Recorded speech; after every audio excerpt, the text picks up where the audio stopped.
Welcome back to the channel.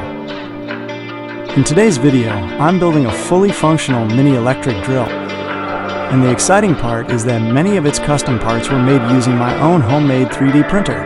From design to assembly, I'll walk you through each step of the process and show you how this tiny tool comes to life.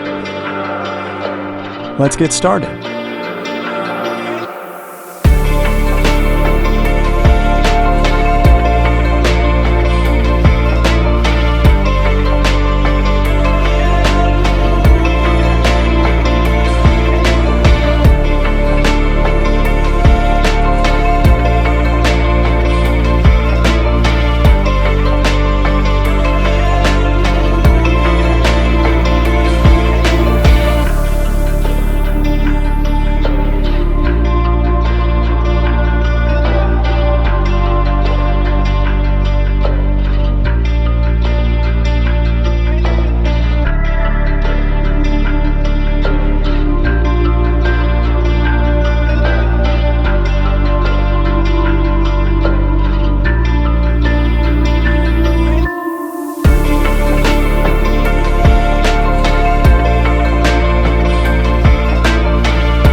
We appreciate you tuning in and staying with us until the end.